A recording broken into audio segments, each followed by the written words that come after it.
Hi everyone, it's Roger and James here from the What's On Disney Plus podcast, and it is episode 200 today. Not that we're doing anything special, we're just going for the news as per usual. We're going to be talking about San Diego Comic-Con, we'll be talking about Aragon, we'll also be talking about ABC News, plus sharing our thoughts on some of this week's big new releases. But yeah, episode 200, that's kind of a milestone in some ways, and yeah, it's kind of fun. It's like if it happened in about 4 weeks time, about 4 or 5 weeks time, it might have been a bit more, with us being at a D23. But yeah, so no, to episode 200, which that's like nearly 4 years. 4 years we've been doing this nearly. And in November, it's 4 years. It's like 4 years we've been doing this, and we were doing Biz Kingdom before that. So it's been a while. Yeah, it's been a while. But nevertheless, let's jump into it. If you haven't already done so, make sure you go check us out over at whatsondisneyplus.com. You can like us on here on Twitter. You can on Facebook, YouTube. You can also follow us on all the social media platforms. And yeah, let's just jump into it. So San Diego Comic-Con was last week. Lots of news coming out of that one. Marvel had a huge panel, and we found out lots of news. I was going to go to bed because it was about 2 o'clock in the morning my time. I got to about 11:30 and went, sod it, I'm staying up. So I slept on the couch because my wife had work at the hospital the next day. Yeah, so I stayed up till it was about 2:30. I'm like, all right, I'm going to bed. So it was a long night, but it was quite fun kind of just having chats with everyone that was going on. But yeah, lots of stuff announced. So let's jump through all of that stuff first off. So some of the things they showed us. So we got the first look at I Am Groot, a new collection of shorts that is coming out on the 10th of August. Real good fun. They're really funny. They're only a couple of minutes each. My full review will be going up on the 10th. But yeah, it's just stupid. They're just funny and stupid, which is good. And there's also going to be another 5 more shorts will be released for that series. So the second season has been confirmed. We've also got Spider-Man Freshman Year, which is going to be new Spider-Man series coming in 2024. So this animated series, I was just trying to think, actually, we did the animation stuff last week, didn't we? Because it was on, or did we not? I can't remember. No, we didn't. But we have mentioned this before, but it was like a year ago at a previous D23 or San Diego or something like that. So it wasn't a brand new announcement, but we got some slides showing character designs and things like that. Yeah, so this one's going to have a second season called Sophomore Year as well. That'll be coming later. This new Spider-Man Freshman Year it's been confirmed since D23 that this is kind of a multiverse story rather than one set in the MCU, because there's lots of characters that they've introduced, like Dr. Octopus and stuff. I think they've had to do that because, in all honesty, had they kept it within the MCU, very limiting. They would have been very limited of what they could have done with it. It's kind of like what happened with Gotham over on the DC side. We're going to do a Batman show, but no Batman and none of the villains. And then by season 2, they're like, okay, we're going to put the villains in and so on. And actually, jumping back, I remember us discussing the nuance of freshman and sophomore and junior last week. So we did at least talk about it a little bit. Yeah, so also, we're just quickly going to run through a bit more of the animation. So season 2 of What If launches on Disney Plus in early 2023. It's also been confirmed for a second or a third season. Marvel Zombies as well will be coming, and that's kind of a spin-off. We'll also be getting X-Men 97 in fall of 97, and so therefore there'll be a second season of that one as well. So lots of stuff to be excited for, but there was loads more announcements from the main live action panel. No news of Werewolf by Night. I would have lost that bet because I thought that was a shoo-in to be revealed there, because they've still not officially announced it, and it's supposed to be out in a couple of months. It's like, at this point, is it just going to be a Disney Plus Day drop? That's what I'm starting to wonder. Like, is it going to be a surprise drop or something like that? Might be the way they're doing it. But we got a new trailer as well for She-Hulk, which obviously looks fun. It looks a little bit better. The more I've seen of this week, it looks a little bit better. What about you? Yeah, the graphics are still kind of uncanny valley. I don't think that's really going to get fixed by the time this comes out. But the core of it, the story, looks really good, and it does look like they're going with fourth wall breaks, which was a hallmark of her classic series, where she's talking directly into the camera. Plus, we got a number of cameos in the trailer itself, which suggests we'll be getting even a couple more in once the series itself drops. Looks like it's going to be like almost like, because they even joked about the fact of like cameo of the week, which I thought was I would really like to have a little bit more with Marvel these series where there's an actual beginning, middle, and an end of each episode, and maybe a story going right the way through, but a little bit more, rather than just having this massive, great big epic movie kind of that they seem to be doing.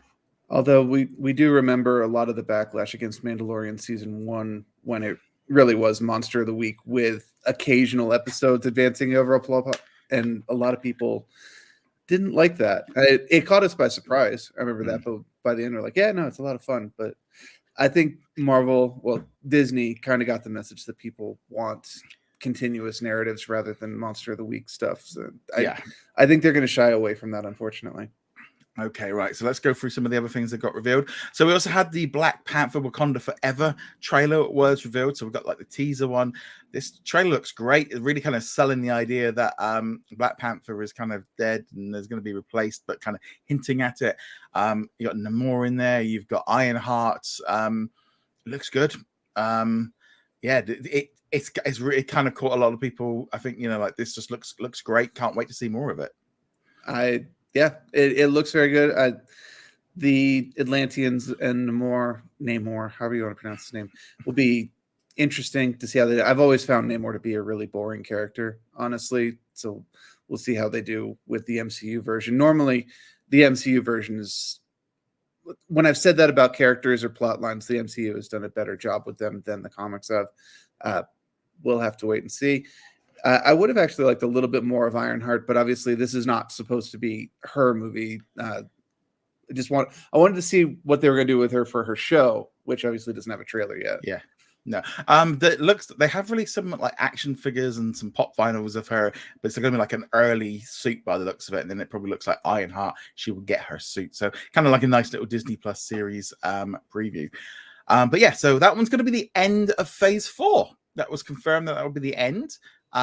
Which was, it's kind of left Phase 4 as a lot of people like it's so muddled up, and it's like, well, not really. They've introduced the multiverse and had it in multiple sort of shows and movies and stuff, but it's more of a reset, isn't it? It was kind of like, right, everything's over, and it happens in the comic world where they kind of stop after a big event, all have little side stories, and then kind of you got to start building back up again rather than going. I think people are a little bit more happy now because we do have some endpoints, but we'll get into them a little bit later. So we've now got the lineup for Phase 5 and also a little bit of a lineup for Phase 6. So I'm going to go through Phase 5 will begin. So we have got, I'm just going to bring this up here now so I can see it. So coming in February, kicking off Phase 5 is Ant-Man and the Wasp Quantumania. So that will be coming in, so February the 17th.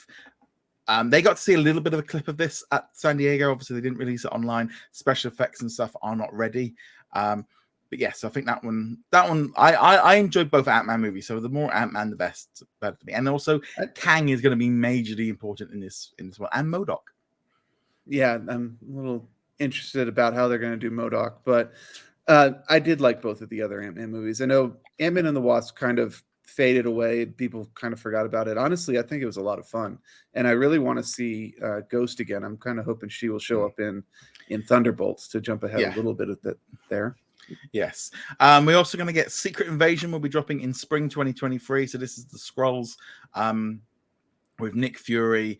I can't wait for this series. This is the one I'm really looking forward to, and because I enjoyed the comic book, but also it'll be interesting to see where this goes, because it kind of feels like this could be a massive story within the MCU, but it seems to have just kind of become a Disney. I mean, hopefully at some point the thread gets picked up along the way, and this is just the start of it. Well, again, to jump ahead a little bit, one of the Avengers titles is called Secret Wars, which seems like it might be an extension of this, might not. We'll see. There's a couple different ways they could do that. Again, this will be one of the ones where I'm like, I really did not like the comic version of this. It bored me to tears, and I thought it was really poorly written. But the MCU has taken storylines that I did not like and made them into much more interesting movies, or in this case, show. So obviously, I will be giving it a shot anyway. Yeah, that's looking good. And then we've got Guardians of the Galaxy Volume 3 coming on May the 5th, 2023. Again, they saw some footage. James Gunn did confirm that the reason it's not being released is the CGI is not good enough. And he doesn't want everyone ripping it apart online because it's just not ready. So I don't think, and they all came out on stage and kind of look. I mean, more Guardians is fun. I mean, there's going to be a lot of fun. I think after seeing them in Thor: Love and Thunder a couple of weeks ago, and also in I Am Groot, I kind of feel like, oh, I'm ready. And we've also got the holiday special coming up. No mention of that at San Diego Comic-Con either. I guess they wanted to keep the holiday or those themed things under their belt for D23 because we didn't get that and we didn't get Werewolf by Night. Yeah. Also in phase 5, we then move on to Echo is coming in 2023.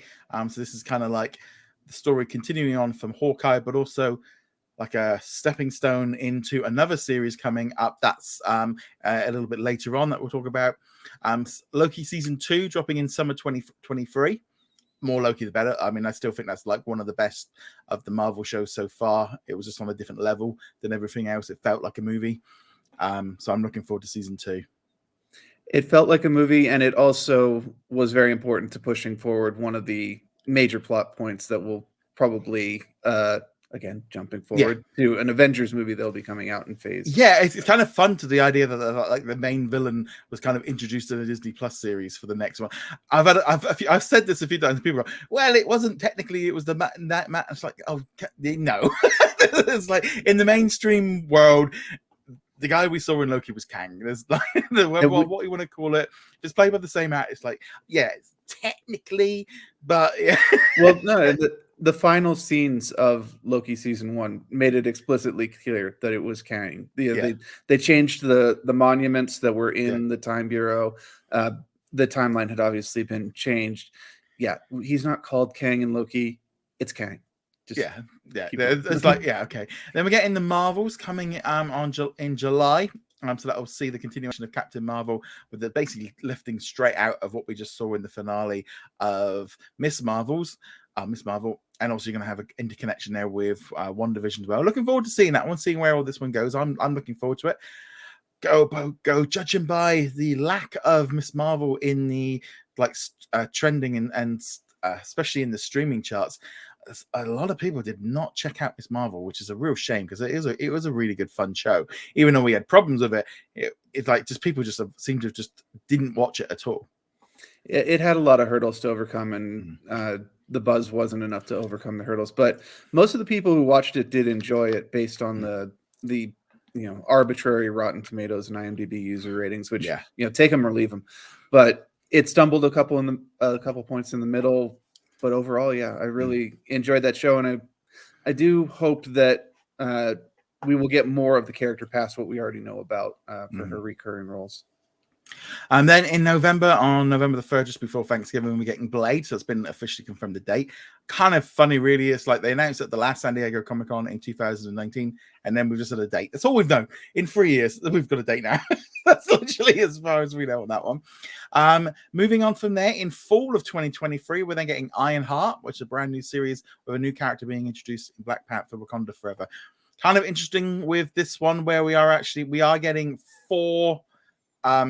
possibly 5 new Marvel series live action on Disney Plus in 2023, which I still say is and I keep saying I feel like this whole thing, there's a lot, and I don't know if that's good or bad.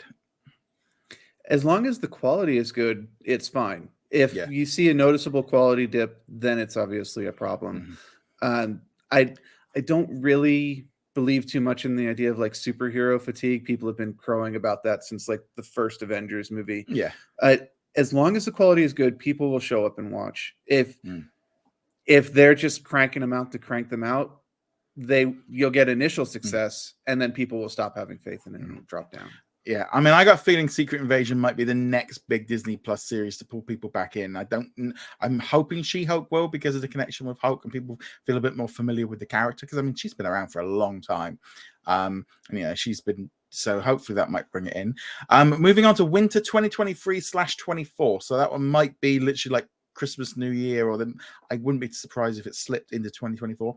Agatha, Covenant of Chaos. So they've renamed it from House of Harkness. So that's going to be like the WandaVision / sort of spin-off series. Again, we know nothing about that one. That one doesn't even start filming until later this year. But yeah, so that one, I actually think the name's actually better. I do prefer the new name. I kind of like, it's got a more catchy ring to it. Plus, it ties it back in with the whole idea of the Scarlet Witch and the chaos magic and things like that. Yeah, House of Harkness kind of It's Well, not so catchy, but also it's like it sounds like a bit more like a ghost horror thing, whereas Coven of Chaos is just a bit more witchy. also, if you didn't watch WandaVision, Harkness doesn't mean Yeah, anything to you. It's yeah. not, oh yes, I've been waiting for the Harkness series to come out. Mm. Whereas Coven of Chaos has a much more uh, generic, but in a good way feel, Yeah. where you can go, oh, this is what this is about. Yeah. And then we have one which I personally feel like is kind of the one I'm looking forward to the most out of all this. Spring 2024, Daredevil Born Again, 18 episodes with Daredevil and Kingpin in here.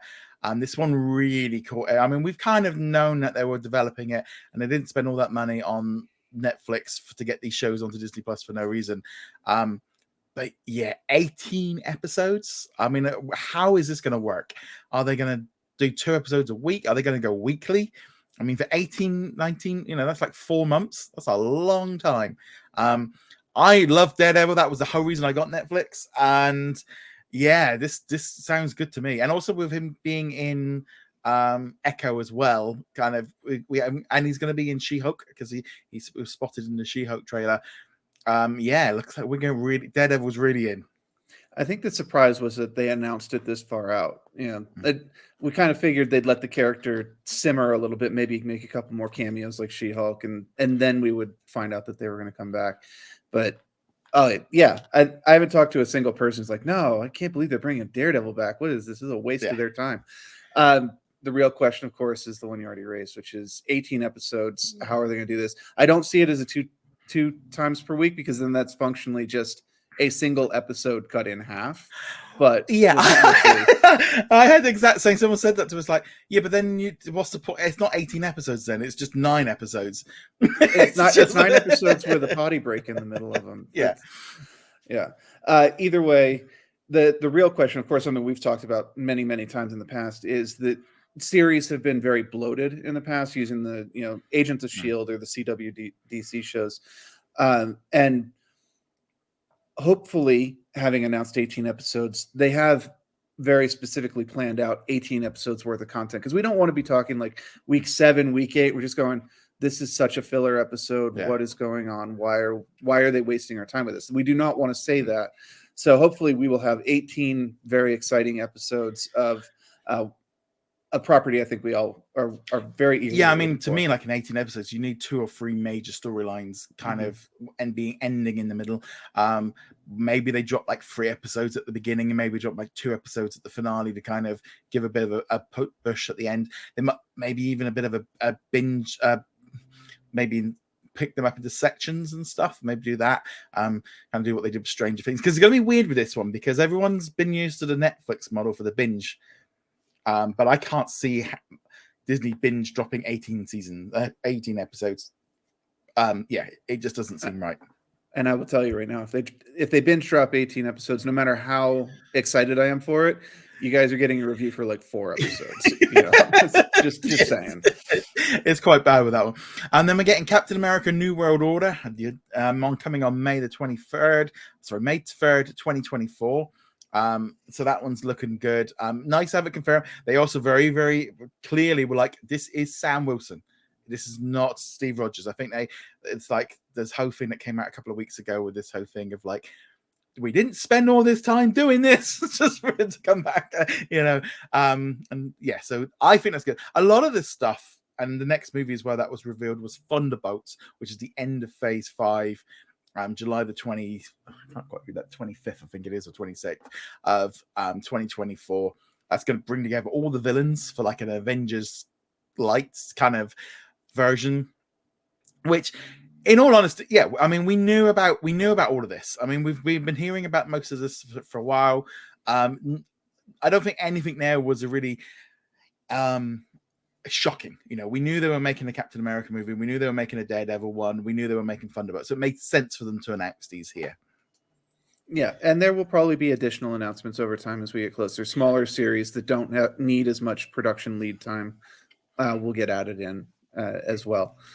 Yes. Also, then, which is where things really took a step up, which we were not expecting, was Avengers. They announced then some of the Phase 6, which is going to be coming with Fantastic Four on November the 8th, 2024. Obviously, they announced that back at San Diego Comic-Con 2019. So now we've got a date. They also, and this really did shock, I think, a lot of people, was Avengers The Kang Dynasty coming on May the 2nd, 2025, followed with Avengers Secret Wars on November the 7th, 2025. So we're getting 2 Avengers movies within 6 months.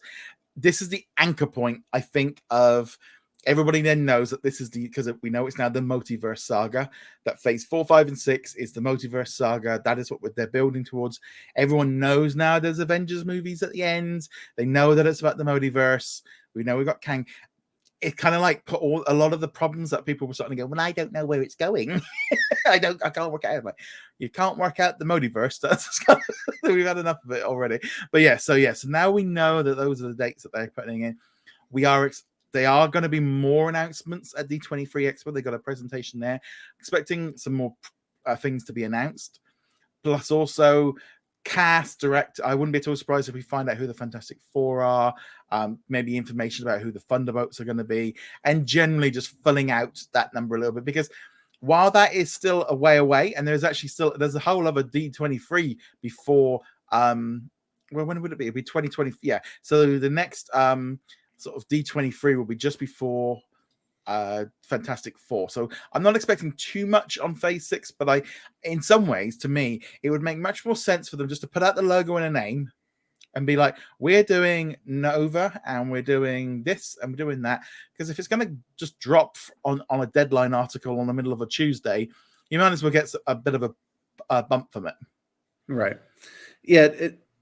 Like I said, there's probably a lot more announcements coming over the next couple of years. These are the big ones. These are the anchor points, not just the Avengers ones, but these are the big movies that really are going to draw people in. But Disney Plus is going to have its own stuff. There will probably be some other smaller items coming in there. Also wanted to point out, we have the Fantastic Four movie. We don't know who the casting is. I don't think people should get their hopes up that John Krasinski will be back as Mr. Fantastic. He has very explicitly stated that he is very busy. I don't think anyone was asking for Chris Evans to come back as the Human Torch, but just in case, actually, admittedly, that would be a really fun thing, and it would fit with the Fantastic Four theme, where they just had, here's the original Fantastic Four, here's the Fantastic Four stick or whatever that was junk from a handful of years ago, and here's the new one, and then have Chris Evans, have Michael B. Jordan in there, and just have fun with it. It would be on brand with Fantastic Four. The thing is, as well, apparently it's not going to be an origin film. They're not playing. It's like, well, you've done 3 Fantastic Four films now. I think we're at a point now where, we don't need to see them get hit. They can reference it. And I wouldn't be at all surprised if we see, maybe a little bit in like Ant-Man with Kang, and maybe in some of these other things, we might see the odd little cameo. Maybe Reed Richards is working with somebody or something. I think that would make sense for them to kind of build up that way, even if he hasn't got his powers and stuff. And also probably little Easter egg drops too. Like, they've mentioned the Baxter Building before, which is one of the traditional bases of the Fantastic Four. Some of the villains involved in the upcoming movies are traditional Fantastic Four villains. Some of them have been co-opted as Avengers villains. So I expect that, before the Fantastic Four movie, we will learn more about the characters and more about the plans from other properties, not just from San Diego and D23. Yeah, I'm hoping Doom kind of gets help. I don't know if they're going to go into X-Men in phase 7. I don't know.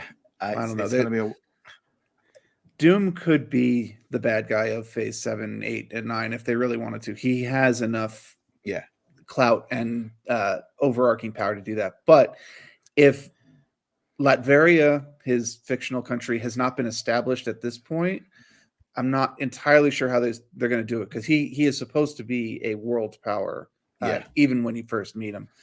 But we'll see. There's still like 3 phases before we even start thinking about phase 7. Yeah, it was funny because I saw a video.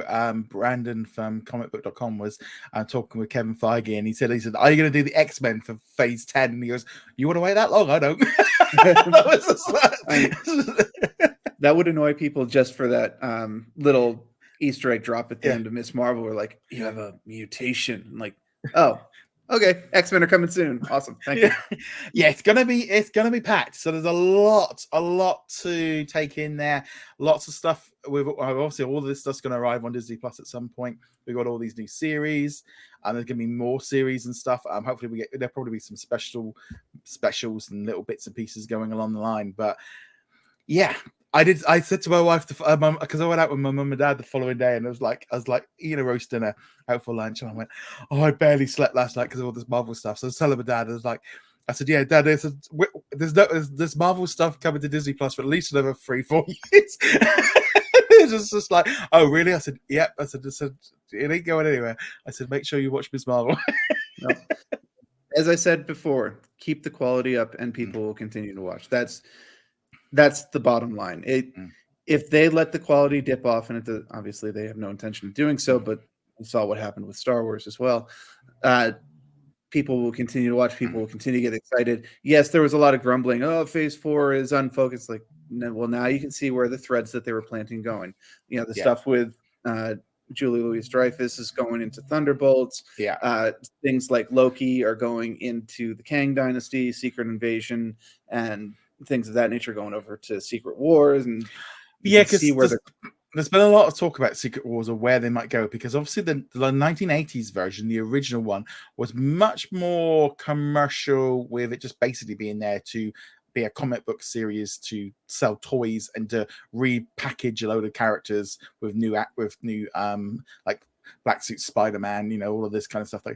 And then there's obviously Battle Worlds, and I think a lot of people's minds are thinking they might the MCU might keep it a little bit more simpler than doing the Battle Worlds, because there might not be enough time. You know, that was in some ways too elaborate. Yeah, just like Civil War was, you know, a huge spanning everything, every single character kind of thing, and they just compressed it down into about a dozen characters. If they did Battle Worlds, it would be so much smaller scale. Although, you know, in the comics, the Battle Worlds objective was to, you know, simplify a lot of origins and deal with a lot of the, you know, just chaff that had been building up over the years. By the time they get to that in the MCU, they might need to do it, because they've got a lot of different things going on now. I imagine also with Secret Wars, they might be one of those situations where they can pull in variants from different superhero versions, from, and they can bring back a new captain, you know, all the different versions of everybody, and they're fighting off, and basically humans don't know what's going on, kind of thing. And yeah, so there's a lot to be unpacked, but obviously we're gonna have to wait, and we'll find out more at D23. We'll get a bit of a better lineup, because then we won't probably know much more for a while then. Also at San Diego Comic-Con, it was announced that the Orville is going to be coming to Disney Plus in the United States on the 10th of August. All 3 seasons will be available, because the finale is next week on Hulu and on Disney Plus internationally. As someone, you know, we've been talking about the Orville for the last 8 weeks, and we'll be led on a little bit more. It's a really good series. It is, and it's like, this is where it's kind of annoying, of just like Disney are kind of like, here's something for everybody, but this is all you're getting. It's like you got this massive collection, but giving everybody Orville is great on a couple. There's one major reason why I'm looking forward to this, is if it means that more people watch this show and it improves the chances of a renewal for a 4th season. This is what this show needed. I do think it would have been better off on Disney Plus to begin with, but obviously there might have been contracts in place and all the rest of it. But this went down really well. This was a nice little surprise, just literally dropped just before all that Marvel news. It kind of got a little bit washed away after that. Yeah, but this is a good setting the idea for more stuff coming over in advance of what we're predicting will probably be when the ad tier drops, of a lot more stuff coming over. But it's just this slow trickle, getting people used to the idea of stuff that's not explicitly Disney being on Disney Plus in the American release. And yeah, I'm very excited for it. If you guys haven't seen the Orville, highly recommended.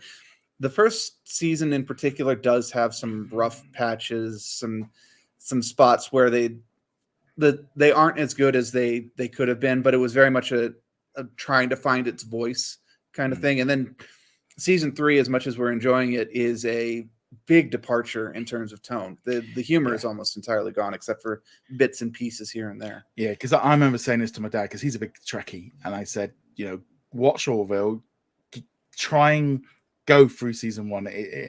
Like now, oh, that's great. He's like, when's the new episode? Because he's and that's great. I mean, the fact that my dad likes it, and he's never watched Ted or Family Guy. He'd never watch it. He would never go anywhere near it with a barge pole. But Orville is a fantastic series. It's one of the best series of the year so far.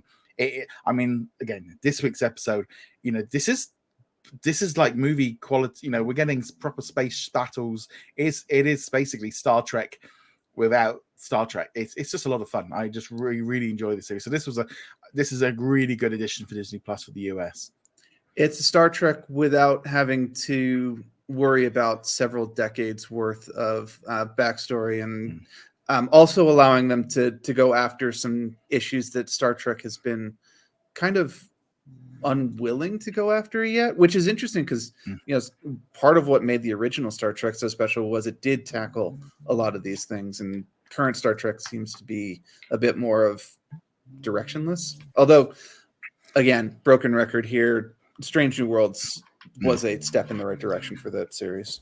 I still haven't started that one. That's on my so many shows. So that's going to be a big one that will be dropping. Also, it has been revealed this week, kind of abruptly, and there's going to be a new version of Ergon. They're going to be creating a series based on the inheritance cycle. There was a lot of talk last year of trying to get this one up and running. It's happened that the creators come out on social media and confirmed that they're working on it. It's probably years away, but again, more fantasy, more big, they're really kind of leaning in on this. A lot of people are excited about this.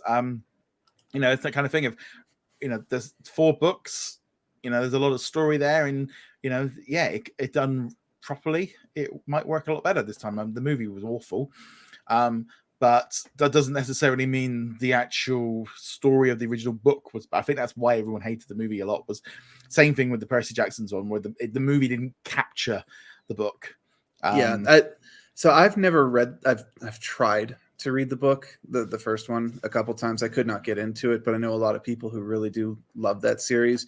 And anytime you mention it, it's in the same category as like Avatar: The Last Airbender and Percy Jackson. Like, what movie? There's no movie. I don't know what you're talking about. That was never created. But they're very excited for this, and I'm really hoping that Disney will take what they're learning working with Rick Riordan and the Percy Jackson series and going, yes, if we work with the creator and we make them part of the process and let them do their own hype, people will actually get really excited about it. And early indications are that I probably butchered the name, but Christopher Paolini, who is the writer of the Inheritance Cycle, is going to be very involved with this in much the same way that Rick Riordan is with the Percy Jackson. And I think that is the core of it. If they can continue going, we're working with him, we're taking his lead on things, maybe he'll have a hand in casting and writing and all that, then the fans can really get behind this. But again, years out. But also for me, it's more about having a creative lead, somebody creative that this is their baby, this is what they want to create, this is their story, and having more control over it usually will lead to a better product, because they've got the care.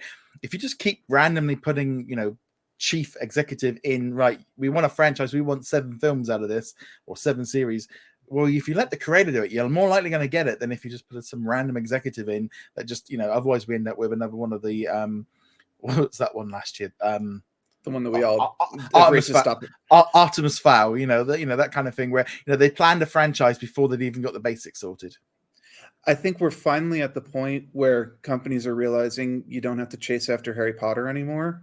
You can kind of go in and tell your own story. And they've also started to recognize that part of what made, say, Harry Potter and even the Hunger Games really popular was that they did hold to the books. The books are popular for a reason. Maybe don't try to reinvent the wheel. And that was a big problem with a lot of these young adult movies that came out after Harry Potter. And also as well, the series gives them more time. They're not being rushed with like trying to fit it into like a 2-minute Yeah, so that should be a lot better. It is fun watching the Harry Potter fandoms every once in a while going like, why didn't they include this tiny little minuscule detail that has no impact later? And it's like, because it's a movie. It's 2.5 hours. They have to cut things out. Now, I'm not saying that they're going to go in and like every single word of Aragon or every single word of Percy Jackson to be in there, but they have more room to expand on these smaller plot points that you're complaining are not in Harry Potter. Yeah, so that one is going to be another big new series coming in. A final bit of news. Disney this week has launched ABC News Studios. So this is a brand new studios that will be creating content for ABC, Hulu, Disney Plus, and National Geographic. They currently have over 3 feature documentaries and 15 different series in production. Including one of them is going to be a documentary on Cinderella from about the 25th anniversary of the Roger and Hammerstein's Cinderella, which recently got added to Disney Plus. You've also got a documentary about the upcoming Disney Plus series Awagu, and plus there's lots more. Now the interesting is this one's a bit of a funny one because in the last couple of weeks we've had a load of these drop onto Disney Plus here in the UK and internationally. Like all they've suddenly like gone, what are you lot doing over there? What are you? Oh, you're making stuff. Yeah, put it on. We'll get it on. We're seeing tons of this stuff arriving on Disney Plus over here in the UK. So much that they even ended up making basically a whole section just for it. So I'll just bring this up so people can see at home. So we've got now this true crime collection, and a lot of this stuff, Wild Crime, Keeper of Ashes, Captive Audience, have you seen this, man? These are all made by ABC News Studios. The Con, we're really, the City of Angels, we're seeing a lot of this stuff arriving internationally as Star Originals. So it's quite a big aspect really of Disney Plus at the minute, of just bringing in a different kind of content. Again, using that ABC News Studios, they're making all of these documentaries for Hulu, putting them onto Disney Plus around the world. And it's like, these are original content, a different audience completely. And it's like, yeah, why? It's like suddenly they realized they had this news company over here making all this stuff of like, well, yeah, you guys can feed into the streaming service better too. And I think this is great. I mean, like I said, they got loads of stuff coming. Just more choice is great. It is. And, we talk about National Geographics all the time. We love their documentaries, but they are National Geographics. Their focus is on animals and planet issues and things like that. And then you've got ESPN doing like 30 and 30, but again, very sports focused. This gives them an entirely different range of topics that they can cover under this, to the point where you've got this true crime section in Disney Plus internationally, which we wouldn't even think of having at the moment, because your true crime section in America is going to be Chippendale Rescue Rangers.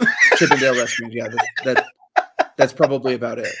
But we get to start moving away from it's under the Marvel banner, it's under the Star Wars banner, it's under the National Geographic banner, and actually going in. No, now we can have genre banners, which. Yeah. I mean, it sounds like such a silly, small thing, but it's not what we've had in the past. No, well, this is the thing here, like in the UK, I've just brought this up so people can watch. We've got this documentaries and reality section, and adult animation, science fiction, drama, romance, suspect and thrillers, action and adventure, horror. I put up a thing on Twitter earlier this week replying to someone with this horror collection. Americans were just like amazed at this stuff being on Disney Plus. So just like, hey.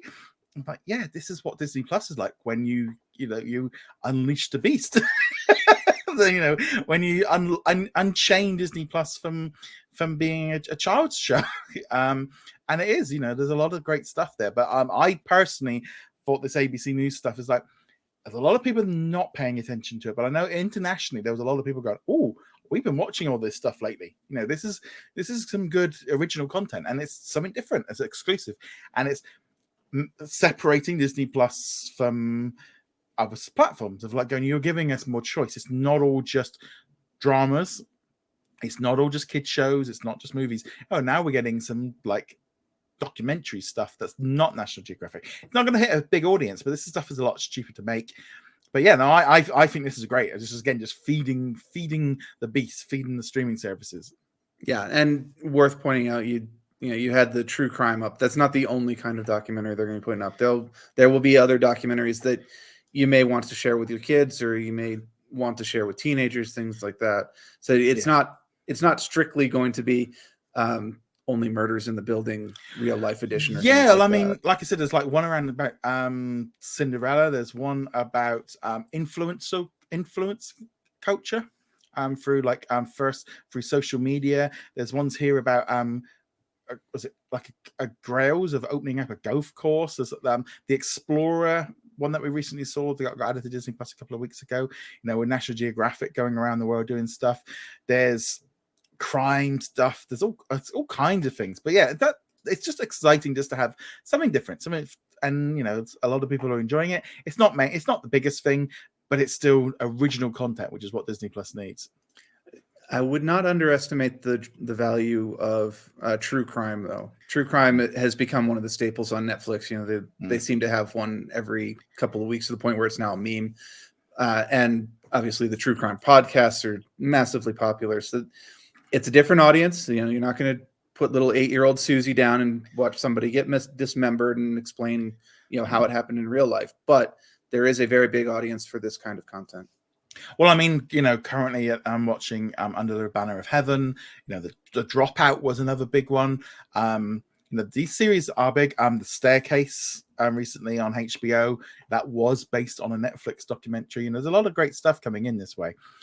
But yeah, so that's the news. So before we jump into some of the quick reviews, just a quick bit of housekeeping. Thank you very much to all of our supporters on Patreon and YouTube channel members. They get to support the channel each month, and your help really does make a big difference. Helps us pay for the software, pays for all the hosting fees that we put out for the podcasts. And it really means a lot. So big thank you and hello to Paul, Daniel, Elliot, Aero, Caleb, Red Marsman, Cody, Chris, Jacob, Darren, Lauren, Sarah. We've got the Juice and Andrew. Thank you for your support while over on YouTube. Big thank you to Manmao, Raphael, Adam, Dana, Ricky. We've also got Dave, My VCR Still Works, Bina, Joshua, Dawn, Martin, and Jeremy. And also a big thank you to Sarah for the executive level. I'll be back tomorrow on Sunday night with another live Q&A. So make sure you get your questions in for that one. And yeah, let's now jump into some of the reviews. Now, there was, in terms of originals, it was a very light week in the US. But I've got some other stuff that we're going to talk about. So first off, let's start off. As I said, I mentioned I've watched Iron Group, which is a lot of fun, but the full review will come in a couple of weeks. Also coming up next week, we've got Prey, but we can't talk about that. No, I haven't seen that one yet. The other one is Lego Star Wars, the Summer Vacation. Special, yeah. Now that's coming out next week. I think that's on the 5th as well. So this one is basically, it's about a 40-minute document, about a 40-minute special with 3 different stories with an overarching theme. Basically, Rey and Finn all go on the Galactic Star Cruiser on holiday. One of them in slight little connection there with the new hotel that's opened up in Disney World. So they've gone on holiday, but Finn is visited by 3 Force ghosts, including Luke Skywalker, so it's not Luke Skywalker, sorry. It's Obi-Wan Kenobi takes them back to a story about him being relaxing and having some fun with a rebel spy on Tatooine. You've also got Anakin tells a story of Darth Vader and Palpatine going to the beach for a vacation, and then you've also got another one, and I've completely gone blank. It was Leia and Han take little Kylo on holiday, and he steals the Millennium Falcon. So there's like 3 little stories. Personally, I would have just preferred 4 shorts separating rather than this like overarching. It's just more of the same. It's okay. I wasn't blown away. Wasn't laughing. There's lots of little Easter eggs and stuff like that there. But it kind of follows on very similar to what we saw with like the holiday special and the Terrifying Tales. These guys, they just moved on to a different holiday. So I'm guessing we're going to have Star Wars Easter Vacation or something like that, or Star Wars Valentine's or Star Wars Pancake Day or something like that next. I wouldn't mind Pancake Day, to be honest. Yeah, so it's fun. It is what it is. I wasn't, like I said, if you like Lego Star Wars animated specials, you'll like this one. it's good for kids, but it didn't blow me away. Yeah, and that does seem to be the common refrain with the more recent Star Wars Lego stuff. So I think they have done a much better job with the Lego Star Wars when it's directly parodying something that already exists. When they did like the original trilogy and the prequel trilogy, Lego-wise, not just the games but the actual releases, or when they even like the Freemakers saga was a lot. It really feels like they're on autopilot at the moment. They kind of need to shake it up a bit. I have not seen this one yet. I will watch it this week, but that's about where my expectations were to begin with. It'll be amusing but not funny, kind of in that area. Yeah, we also had a new episode of the Orville. That one dropped on Disney Plus around the world and on Hulu in the US. Again, you guys can all watch it in the US in a couple of weeks' time when it drops. Another big heavy hitting episode, lots of special effects, lots of Star Wars, or lots of fighting in space, lots of aliens. I mean, these episodes are kind of bordering on. We're going into like Stranger Things territory. I mean, I think this week's one was about about an hour and 20 minutes. Actually, I thought it was a little bit shorter than the other episodes were, but yeah, it's like, I mean, these episodes on this season are just like crazy long. Just like, they're not cutting corners here. It feels like every episode's almost getting enough time that they need. Rather than just, I'm just going to have a look here, see for season 3. So we've got, we're up to 70 minutes. If 79 minutes was Domino, so that nearly an hour and a half. That's quite a bit for an episode. It's quite a bit. Having said all that, I was just going to say last week's episode was 87 minutes. Yeah, like I said, I did feel it was a little bit shorter than other ones, but the final battle was really, really good. In terms of special effects, intensity, you really kind of got into what's going to happen, how are they going to resolve this, and so on. But the first half of the episode, I think, is probably the weakest the Orville has been the entire season. I don't say this lightly, but I think the writing was actually really poor this week. It's like they knew where they were trying to get to, but couldn't get there quick enough and couldn't kind of. I don't know. Yeah, it's just like I said, this whole thing with.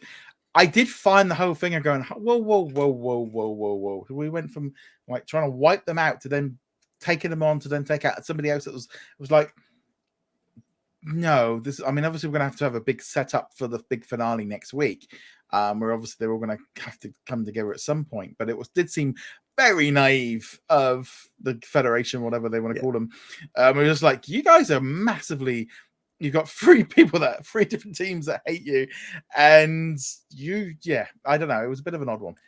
And it starts off with, we have finally developed a super weapon that will destroy the Kaylon. It's like, wait, what? Where'd this come from? When did this happen? And it's just kind of magically there at the beginning of the episode, and it just felt like they did not know how to wrap this up in the time that they had, because one more episode left, and then the entire rest of the episode relies on everybody just being completely stupid. The Kaylons themselves say, yes, you have the weapon, but the second you don't have the weapon, we're going to destroy you. And it's like, oh yeah, we should make peace with these guys. No, yeah, it was very weird. Like, we should not destroy, we don't want to wipe them all out. They're going to kill you. Mm-hmm. I would like you to have a little bit more discussion about this. They've stolen the thing and they're going to set it off. Well, all right then. No, okay. Well, we're going to go ask the people who the weapon destroys to help us recapture the weapon so we can continue to hold it over their head. It's like, what reality does this work? It's kind of funny because I watched this one a little bit later because I saw a lot of people like saying how it was a really great episode, and there's something that's sad that happens in there, which I didn't really think was that. Like, I wasn't really that bothered. I'll be honest. But then there was this kind of thing. I was a bit like, oh, that wasn't as good as everyone was hyping it up to be. It was, it's just felt a little bit of an odd episode. Again, the last 30 minutes or so, which is the big fight and them doing functionally a Death Star attack run, and trying to destroy the super weapon or recapture the super weapon, and was really intense. It was really well done. Special effects value were great. There was intensity. Again, the sad moment was with like the one character that you could afford to do it with, and not overall impacted. Granted, that character has had a decent arc through it, but it's also been a very paint by numbers. I hate this character. Okay, that character's not actually that bad. okay, now I have a reason to continue fighting. Oh, I'm going to sacrifice, and I will see my reason for fighting again because they're gone. And if you've been following the season and you haven't seen this episode, you probably have put the pieces together there. But yeah, the writing overall just felt like we need to get from point A to point B, where it's going to be these characters versus these characters.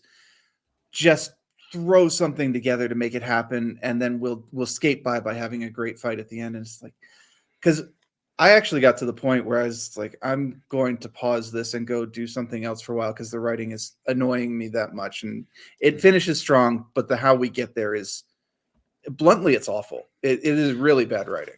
Yeah, I mean, it's kind of one of those things of them taking a number of things that have been happening throughout the season and bringing them all together, which kind of made sense, but it did feel a little bit silly of suddenly you're your big villain, suddenly you're having to team up with them. And again, not covering the basic issue, which was the whole reason the Mocklins left the whatever they're called, the Confederation. That's what it is. It's not called the Confederacy. That's a different thing entirely. Confederation of Planets, and it was like this whole like we have no respect for females thing, and then they're like, yeah, we're going to ally with these bad guys who are run by a woman. And it's like, how do you square this? They are very specifically misogynistic. That is their defining character trait. And now there's like, yeah, okay, we're fine with this now. And it's like, I almost wish that some of the humor had come back then, and they had done like they just really want to be dominated by a woman kind of angle. But that would have been funny and kind of could have worked. Yeah. But no, they're just like, okay, yeah, we're fine with it because we hate these guys more. We're going to forget that we hate women too. It's like, okay. Yeah. No, it was a very strange that one. It kind of, like you say, it kind of dipped off. I mean, hopefully the finale they'll hit the land running, because generally it's been a really good series. But so it'll be good next week when we get that one. Also, we had a new episode of Only Murders in the Building, so that dropped on Tuesday on Disney Plus around the world and on Hulu in the US. Again, I was just trying to. I had suddenly had a blank and gone, well, what was this week's episode? Which shows you how. It's like that's a bit of a filler episode when I can't actually remember what has happened.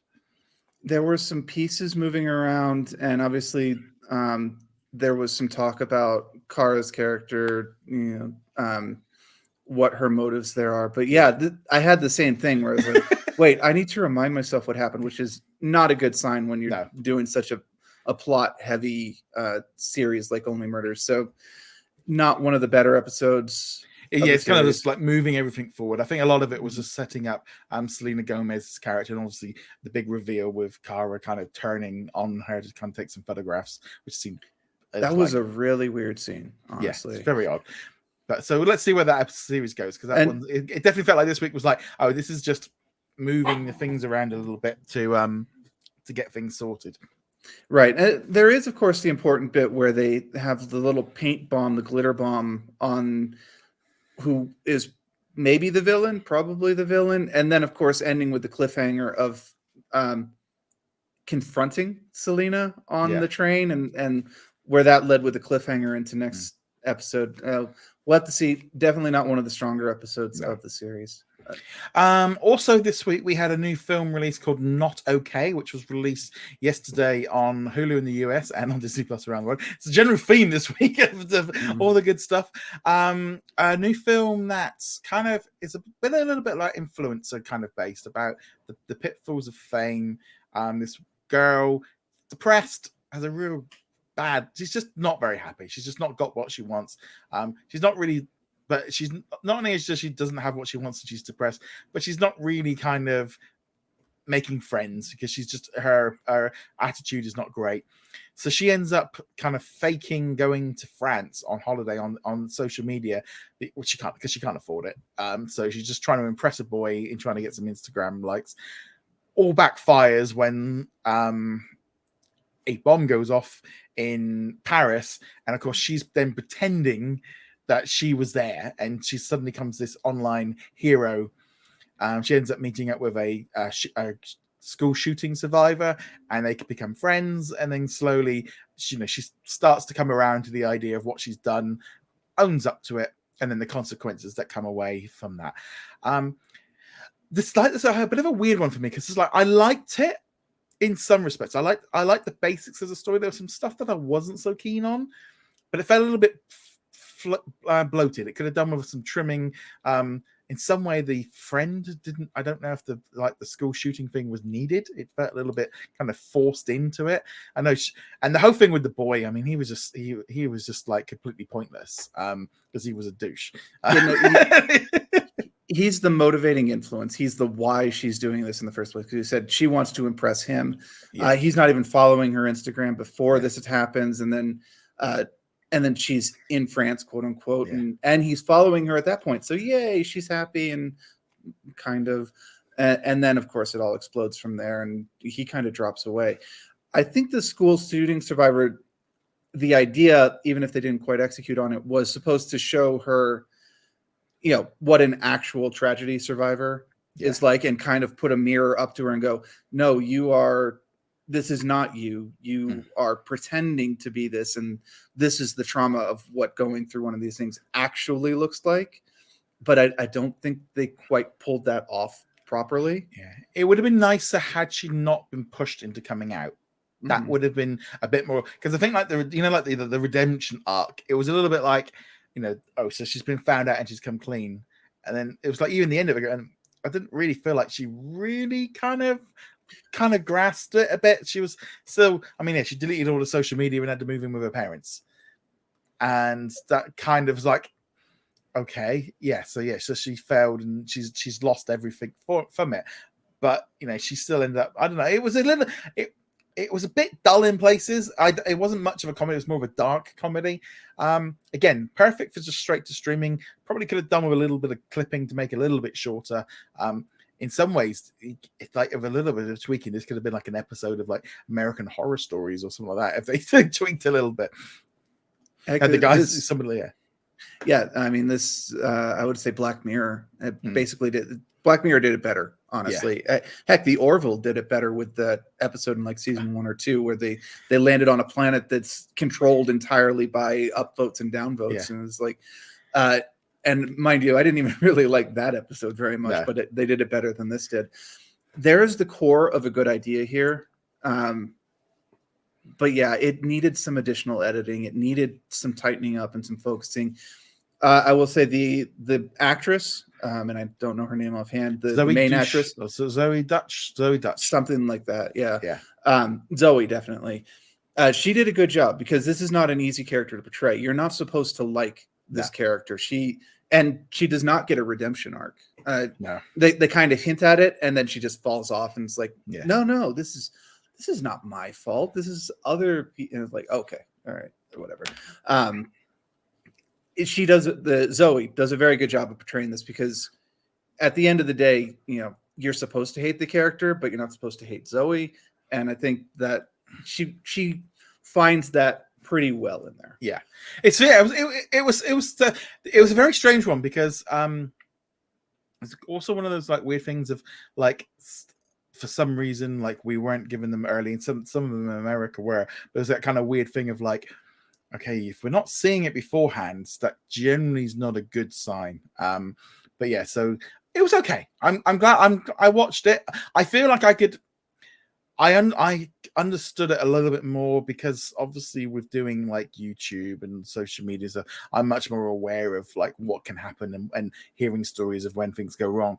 So I could emphasize a little bit with that whole thing of it. But yeah, the character was so unlikable, but she was supposed to be. That was the key thing. The whole trailer at the beginning was along the lines of, it's okay not to like the main character. It was okay. Yeah. I never watch it again, but it was fine. It was fine. Yeah.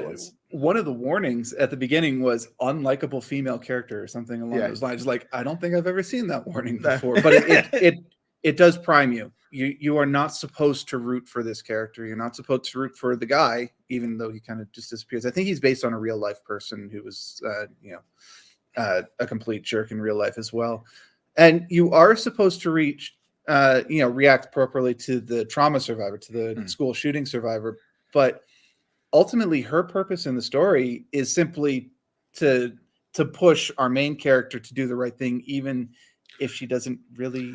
The biggest problem for me was the big speech at the end. Yeah. it just was like, oh, what is it with this? Doesn't happen in real life. Nobody just sprouts into a, rah rah speech. just like, okay, all right. It's like it would have been much better had they actually confronted each other and had a conversation. And because I did like the one where they were arguing like behind glass, so you couldn't see it. But yeah, having a big speech is just like, I was like, it's a bit American. It's very kind of it's not something it's not realistic. Oh, no, it's not realistic, and it's not realistic even in American things. Like I remember, like even things like Independence Day, where he gets up and he gives this great rousing speech of "We will find our independence." Like even we're going to, okay, it's a fun speech, but I don't buy it. This is a narrative device. This is not a.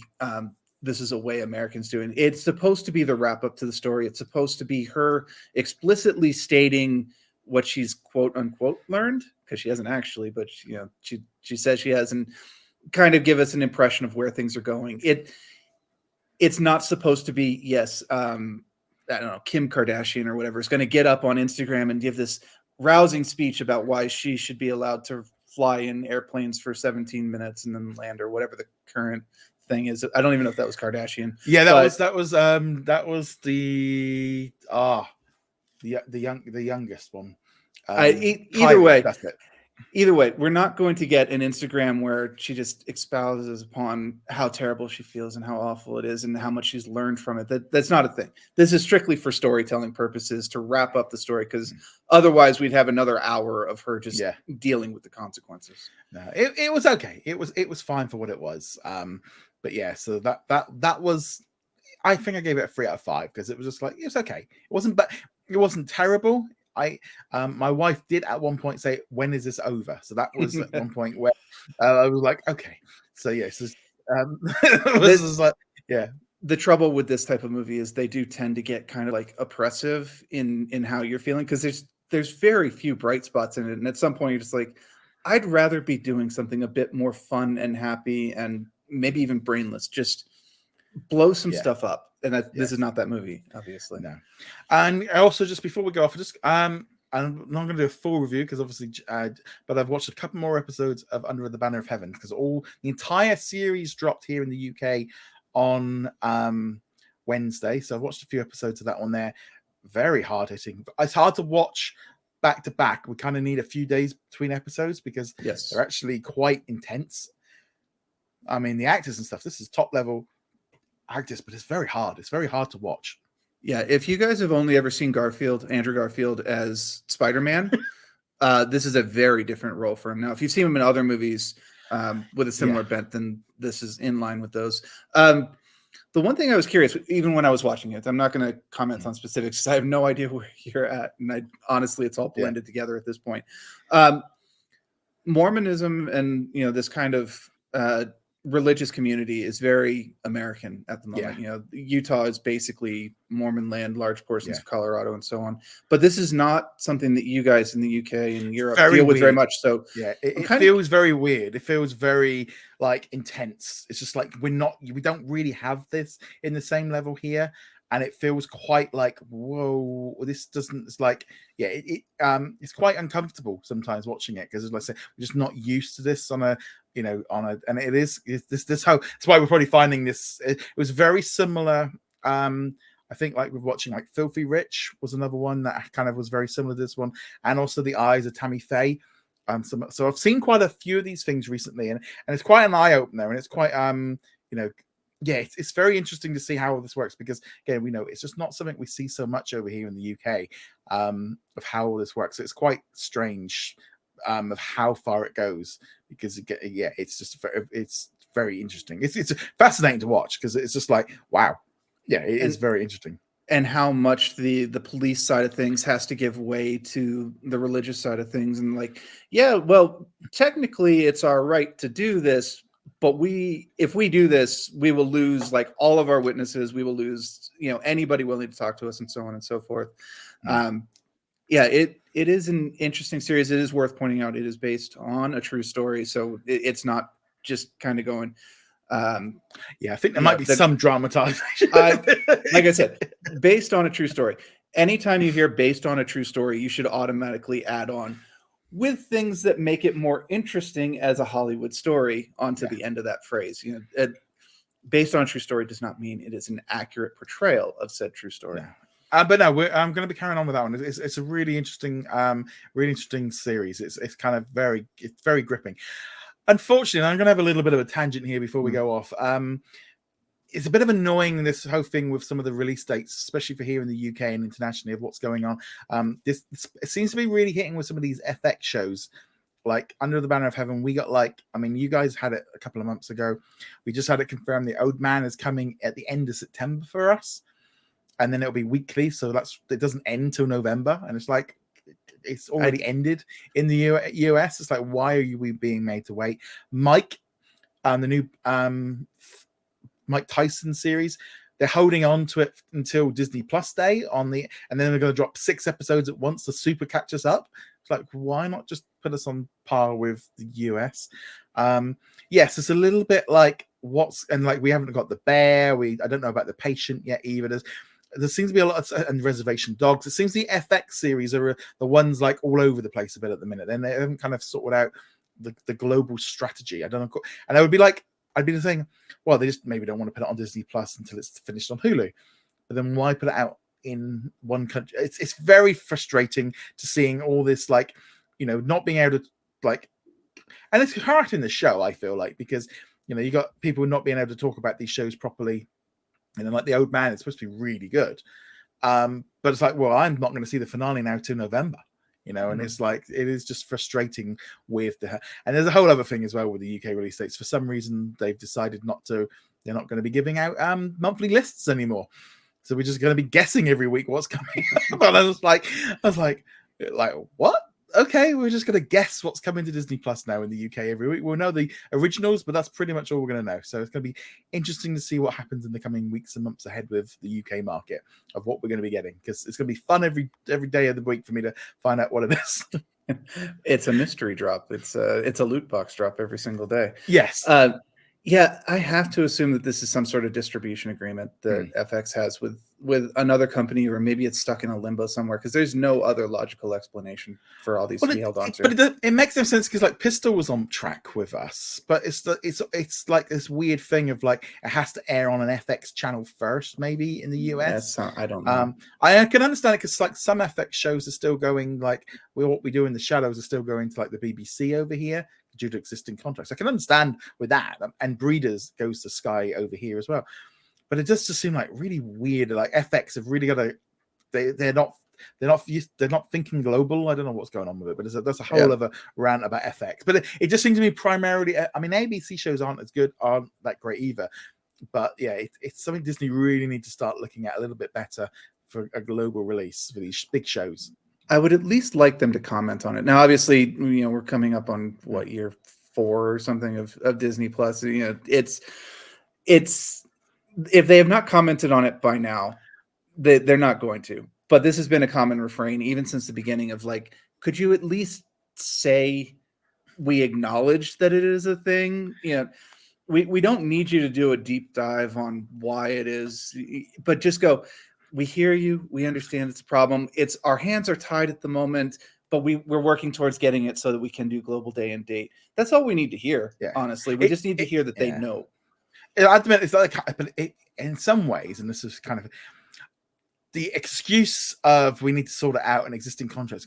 Guys, you're going on for like 3-4 years now. The excuse is starting to it's worn thin at that point. A little bit like, well, this is a brand new series. It doesn't have any rights, any issues with it. So why is it? And it is just very frustrating of how maybe they were signed up to a TV series deal and then they've got to wait for it to go. I don't know. It's all very strange. It's all very confusing. And my main blame really is I'm blaming Hulu. It's Hulu's fault for all of this. I mean, I don't have any insider knowledge on that, but I'm going to assume that's true, because there's got to be a distribution thing where Hulu is like, we have the exclusive distribution for FX shows for a blank number of weeks. And then they can go overseas markets or onto other services. Yeah, it's the only thing that makes any sense, other than like some executive going, I had a bad trip to the UK. I went to the beach and a shark bit me, so I'm just not going to let them have shows. I don't know. It's very strange. It's just very, very frustrating for someone, especially as well because there's no way of knowing because the next show could be on time and then the next show after that isn't. And we've been getting shows late for years, but it is just very, very odd, especially because they can do it they show they can do it. And it's especially frustrating because it means we don't end up talking about the shows. Yeah. We could have been talking about Under the Banner of Heaven months ago. We could have been talking about The Old Man. I think the final episode comes out this coming week. We could have been talking about What We Do in the Shadows. I know that's on BBC, so that's a different issue. But we could be talking about these shows, which, you know, they're big name shows. They have big name actors attached to them. Garfield over in Under the Banner, Jeff Bridges, and Lithgow in The Old Man. And, of course, What We Do in the Shadows got Taika attached to it. And we can't because you can't see them.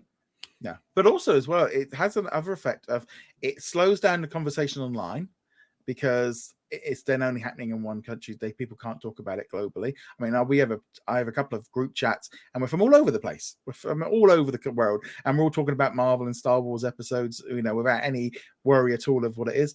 But also as well, a big problem is spoilers because, you know, if a show comes out 3-4 months afterwards, spoilers might have gotten out there, but also sometimes, and probably the worst one is, the show then gets put on over here and it's already been cancelled.